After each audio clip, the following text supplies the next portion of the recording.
Hi, Dr. Gary Frenette here. And as you recall, you've already seen, I believe, the first chemotherapy video which we would recommend, and that's a general chemotherapy video. In that video, we talk about some of the commonalities that all treatments share and how you can anticipate and react to some of the potential issues you might face. However, as we mentioned, there's about 75 different medicines that we call chemotherapy. And we now wanted to produce a video speaking to you about the specific medications you'll be taking. In this video, we're going to discuss several issues with regard to that treatment. How do those drugs work? How are those treatments administered? What is the schedule of treatments? And we'll go into some of the potential reactions you could have to that treatment and how you can adjust to them. As always, whenever you have any questions, you should call your healthcare team if there's ever an issue. But by watching these videos, you may be better able to anticipate and prepare for some of the rare side effects that can happen. So as you can see here, we're actually within a chemotherapy treatment room. And we have chemotherapy chairs where you can sit and even lie back. There's TVs and internet access so that you can be entertained. And we'll also allow you to have a family member with you or a friend with you during your treatment. The specific number of treatments and the regulations, such as how old they need to be, will be discussed with you with your healthcare team during your chemotherapy teaching session. These videos, for example, are meant to supplement but not to replace that specific interaction you're going to have with us prior to your treatment, so you'll be able to get all your questions answered. During this video, what we'd recommend, as with the first video, is that you write down any questions you might have about your treatment, and then we can discuss those specifically when you come for your appointment to make your appointment more productive and to make sure all your questions have been appropriately addressed. There are some issues that you might imagine come about when you're getting chemotherapy treatment that I just like to discuss briefly. And as you can tell, we're in a large chemotherapy treatment room. That's done on purpose so that the nurses can have visual access to you during your treatment. If there are any unfortunate reactions or problems that you're having, we can recognize those immediately. Because it is an open space though, we usually ask that patients refrain from wearing heavy perfumes or colognes. Although you may not be bothered by them, other people may be more sensitive to smells during that treatment and therefore would appreciate you wearing as little perfume or cologne as possible. Likewise, oftentimes patients will bring snacks or food into the chemotherapy treatment room, which is completely reasonable and appropriate. But we'd ask that they not be especially strong smelling because, once again, some people can develop an aversion to strongly smelling food during their treatment. And so as a courtesy to others, we would ask that you try to respect that during your treatment. In addition to the TV, for example, or computers, a lot of times people like to listen to music or other audible entertainment. Because other people may be trying to rest, it's always a nice idea to bring headphones or something like that into your treatment room so you can enjoy the music or the TV at the volume you like without having to worry about disturbing others. The next portion of the video is going to be a slide presentation of your specific chemotherapy treatment. Make sure you have a notepad with you and jot down any notes or questions you might have or that the slide presentation generates so that we can answer them during your in-person visit with us afterwards. This video represents the views of Dr. Gary Frenette and not any clinic or hospital system. It's designed to supplement, but not replace, the written and verbal information provided to you during your teaching sessions. It reviews common trivial side effects as well as rare but life-threatening complications of therapy. Today we're going to discuss Velcade chemotherapy, otherwise known as bortezomib. To best understand how chemotherapy works in general, we're going to need a brief refresher course on biology. Don't worry, we're going to keep it simple. Remember, all living things are made of cells, and the blueprint for how a cell in our bodies are made is encoded in a molecule called deoxyribonucleic acid, otherwise known as DNA. Here's a brief video showing this process.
So cancerous cells are characterized by uncontrolled cell division. Both normal and cancerous cells divide by going through a process called the cell cycle. And the cell cycle goes from a resting phase through active and growing phases, and then to mitosis or cell division. The ability of chemotherapy to kill cancer cells depends on its ability to halt cell division. When the cancer cells are unable to divide, they die. Chemotherapy kills cancer cells more effectively than normal cells, since the cancer cells divide faster and therefore don't have time to repair themselves prior to cell division. I'm going to show now a brief video on the cell cycle process.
The scheduling of chemotherapy, therefore, is set based on several issues: the type of cancer, the rate at which the cancer cells divide, and the time at which a given drug is likely to be effective within this cancer cell cycle.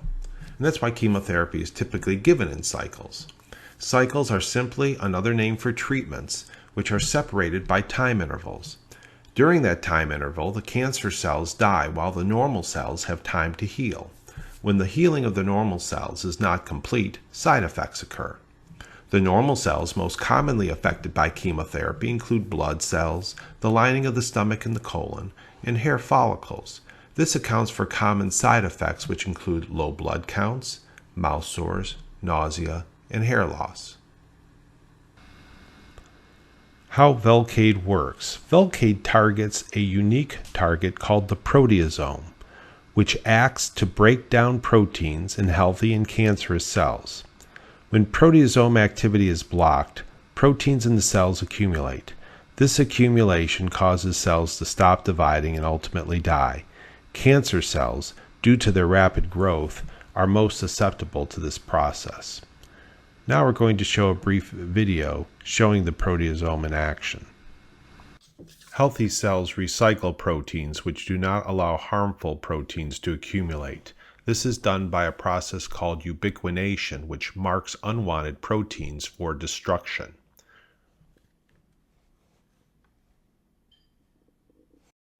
Remember, the protein is ubiquinated by a series of enzymes, and the ubiquitin allows the proteasome to recognize this protein and degrade it specifically. This is a normal cell process. Here the orange ubiquitin is being attached to the green protein, which is marking the protein for destruction.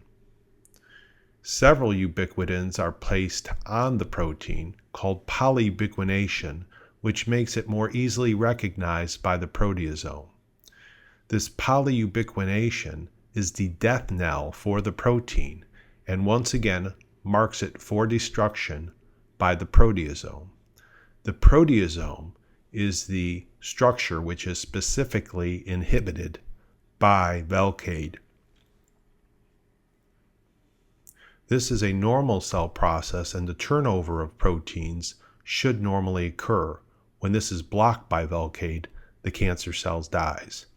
Now you see the polyubiquinated protein being recognized by the proteasome, and now the protein is degraded into its essential amino acids, which can be reused to make fresh protein.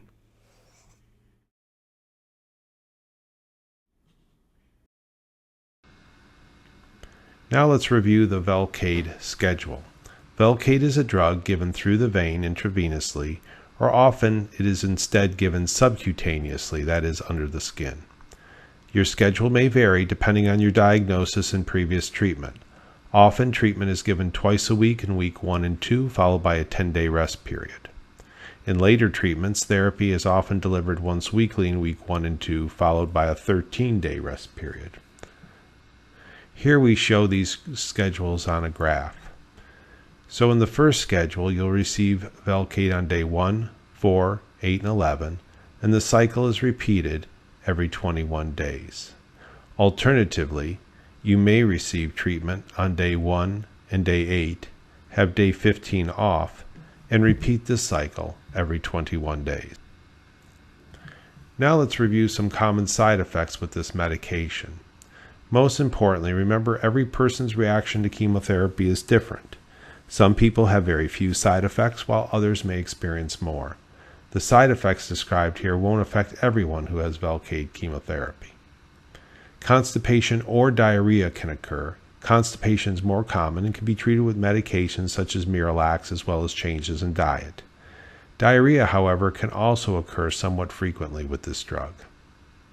Numbness in the hands and feet can be an issue due to the effect of Velcade on nerves. This is known as peripheral neuropathy. You may also notice you have difficulty with fine motor movements, such as buttoning shirts or putting in earrings. It's important to report these symptoms to your doctor, as they may be controlled by slightly lowering the dose of the drug. This side effect usually improves slowly a few months after the treatment is finished. Heartburn can also occur. This can feel like a pit in the stomach or even nausea and can be treated with medications. There are also rare reports of lung and liver problems on patients with Velcade. These are quite rare, and your liver function is routinely monitored during therapy. Report any unusual cough or shortness of breath to your healthcare team. Blood counts, especially your white cells that help you fight infection, may be reduced with this medication. This usually occurs 5 to 7 days after the treatment is given. You should report any fever greater than 100.5 or shaking chill to your healthcare team. We may recommend shots such as Neupogen to help your white cells recover more rapidly in some instances. Nausea can occur with this regimen, but should be minimal. You'll be given anti-nausea medications before your treatment by vein and by mouth as needed thereafter. Lastly, Velcade chemotherapy can affect fertility. Talk to your healthcare team if this is an issue for you. During chemotherapy, you should practice adequate contraception. Once again, nausea is quite mild with this regimen, and you'll receive anti-nausea medications by vein prior to treatment. We'll give you prescriptions for anti-nausea medications to take by mouth in case you have nausea at home. If you experience nausea, take these medications right away and don't simply wait for it to pass. However, since they can cause constipation, you may need a drug such as Miralax or another mild laxative. The medications you may receive include Zofran or ondansetron. You should take one 8 mg tablet every 8 hours as needed for nausea. This medication doesn't cause drowsiness, so it can be a good choice during the day when you want to be alert. Phenergan or promethazine is taken once every 6 hours as needed for nausea. This medication can cause drowsiness variably, and so you should watch for your own reaction to it. Ativan or lorazepam almost always causes sedation, is taken about once every 6 hours, and can be a good choice at night when you're trying to get rest. Now let's review some frequently asked questions with regard to Velcade chemotherapy. Can I drive to my chemotherapy treatments? We'd like you to have a driver for your first treatment. If you receive any drugs that cause sedation, you may also need a driver for subsequent treatments. However, most people can drive to their own appointments. Will I gain weight with steroids? Well, these drugs can cause fluid retention and increased appetite in some patients. Be aware of your food intake as well as the quality of the food you're eating. For example, avoid excessive desserts, salts, etc. Can I get manicures, pedicures, or massage therapy? Manicures and pedicures are usually avoided during aggressive chemotherapy. If you're receiving chemotherapy chronically, it may be possible to have manicures and pedicures, but you may want to bring your own tools and avoid cutting cuticles. Avoid scrubs if you have skin sensitivity on the palms or soles of your feet. Massage therapy, on the other hand, is usually very helpful during treatment. Just avoid deep muscle massage if your platelets are low. Are there any food restrictions? Avoid uncooked fish, meat, or eggs. There are no restrictions regarding fresh fruit and vegetables. Simply wash them as you normally would before eating them. You may also find that you prefer cooler, lighter foods and meals during treatment. Smoothies with protein supplements, for example, can be a healthy, attractive food choice. Can I exercise during chemotherapy? Absolutely, and we strongly recommend that you do so in order to maintain your strength and endurance during treatment. You should pace yourself, especially on your slow days, and stop when you become fatigued. Should I change my diet to avoid cancer in the future? We'll discuss dietary changes, but you may find only certain foods appeal to you during treatment or that your sense of taste has changed. Start slowly with any dietary changes and focus on healthy, non-processed foods. That's always a good place to start. Should I take anti-nausea medications at home after my treatment? Well, this can be necessary, and we'll talk about that more during your office visit. Can I take my regular medications? Unless you're informed otherwise, continue your current medications as prescribed by your physicians. Should I take vitamins or supplements? There can be significant interactions between supplements or vitamins and chemotherapy drugs. Please therefore assemble a list of all the vitamins and supplements you're taking. In general, we like to avoid these during your treatment due to unanticipated reactions between the medications. They can usually be resumed safely after therapy is completed. Do I need a port or intravascular access device? Although we can often treat intravenously by simply inserting an IV catheter into the arm, ports can be required with continuous infusions of drugs, when there's poor or limited venous access, or when the drugs are irritating to the veins. The video at the end of this summary is going to provide an overview of ports for chemotherapy administration. In summary, Velcade is effective medication because there's a therapeutic window. In other words, the drug is specifically designed to be toxic to cancer cells while your normal cells have the ability to recover from the treatment. The chemotherapy treatment and supportive medications, such as anti-nausea drugs and shots to help your immune system, are delivered at specific times during each treatment or cycle. The side effects from chemotherapy are generally mild, self-limited, and managed with medications or behavioral changes. Severe side effects are very rare. Lastly, if you have any questions or concerns regarding your therapy or the symptoms you're experiencing, call your healthcare team. That is really what we're here for. Well, I want to thank you for watching the second video today, and I hope you've written down all your questions so that we can address them during a personal visit with your healthcare team, what we call a chemotherapy teaching session prior to your therapy. That way, I'm very confident that you're going to be comfortable with your treatment and be able to anticipate any issues that arise. As always, however, if something unexpected happens, I want you to feel very free to call us at any time for any reason so that we can address any concerns you might have.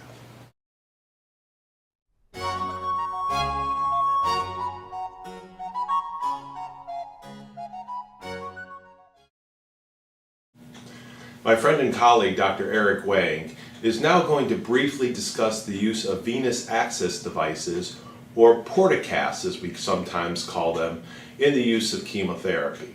Not everyone who receives chemotherapy needs a portacath, but for example, those patients with poor access to veins in their arm, or patients who require continuous infusions of chemotherapy over 1 to 2 days, will be benefited by the use of these ports. With these ports, you can swim, you can shower, and perform other activities as he'll now discuss for you. So move ahead to the next section of the video if you think you may want to learn more about these devices, or if you believe you're a candidate for these. Welcome. I'm Dr. Eric Wang, interventional radiologist with the Vascular and Interventional Specialists of Charlotte Radiology. Your healthcare provider has ordered a port placement for you. I'm here to review this procedure and to make you and your family members feel at ease. A port is a small device used to obtain safe and reliable access to administer IV medications, such as chemotherapy drugs or antibiotics, and also used to obtain blood samples. Port is a small device, as I mentioned, and is about the width of a quarter and less than ½ an inch thick. The port is implanted underneath the skin surface at the chest, a few centimeters below the collarbone, and this tubing is then inserted into a neck vein. Most patients are relieved after they have had their port placed that they no longer have to be stuck multiple times in their arms to get IV access. The port, once healed, is relatively unnoticeable and requires very little care. Patients resume their normal daily activities. This can include taking baths, exercise, and even swimming without worrying about the port. During your port placement, you will be taken to an interventional radiology suite, where sophisticated X-ray equipment will be used for safe placement of your port. A technologist will then use special soap to wash the upper chest and neck, and then a sterile drape will be placed over the skin surface in order to provide a sterile environment to decrease the risk of infection. Once you are prepped, the nurse will give you sedation through an IV, and I will give you local numbing medication at the skin access site. A small pocket is created at the upper chest level, and then a catheter is placed under lifetime X-ray guidance into a neck vein. Once the port is placed, the pocket will be closed in a couple layers of absorbable suture, which will heal on its own. You will then go to the nursing recovery area and rest for about an hour prior to going home. Thank you for allowing Charlotte Radiology to be your healthcare provider. Please do not hesitate to ask additional questions during your visit.